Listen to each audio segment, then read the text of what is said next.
Earl spots pink thing moving in grass, watch when she picks it up. Everybody looked at her as if she was cray. They could not believe what she was saying. Her mother lifted a disdainful eyebrow as her father let out a sigh. She was serious. There was something out there and she could not face it alone. They had to act quickly. 9-year-old Elijah from Lowell, Indiana, was in the middle of her summer break. The days were long and warm. Afternoons were spent playing outside, taking care of the family pigs, or looking for adventure in the backfields. Little did she know that something big was waiting for her.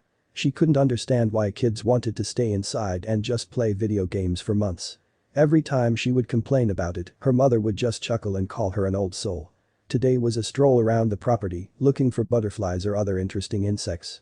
As she passed through a thick cluster of bushes, she heard a strange noise from the tall grass ahead. Elijah stood there, still and waiting to hear it again and pinpoint the location.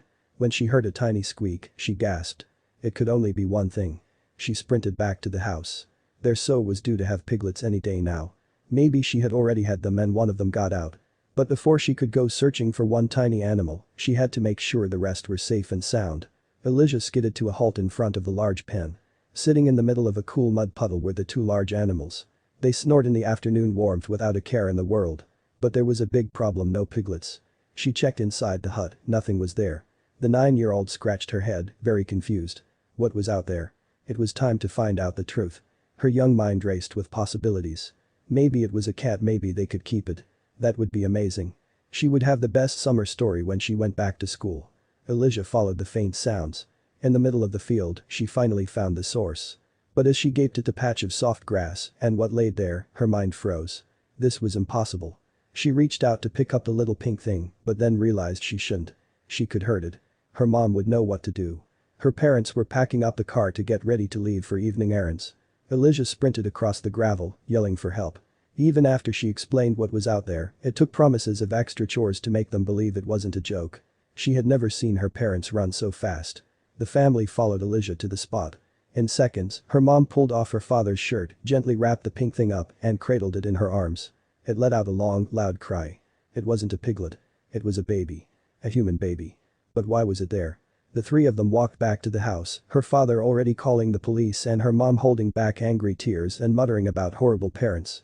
Elijah witnessed her quiet family farm quickly explode into a beehive of activity. Ambulances showed up, police took statements, and dogs sniffed the fields. There was one piece of very good news. Despite being less than a day old and left abandoned, the little girl was in very good health. Elijah was even allowed to talk to the nurse just so she could make sure that everything was okay. But where was the girl's mom? Why was she there? It wasn't like the past difficult conversions they had had around the dinner table. Her mom and dad explained there was no way to know why. Some people were just bad or had really bad problems. But there was one thing they were sure about. It also turned out it was the same thing the entire town agreed on. They all agreed that Elijah wasn't only the girl who found the baby, she had saved the little one's life. She was a guardian angel. The idea made her cheeks turn red. However, they would get even redder in the days to come when news vans showed up. They all wanted to hear the story. And they all wanted to praise her. She had started the summer thinking she would go to school with the same old stories. But this year, she was going back with tales of one miraculous adventure.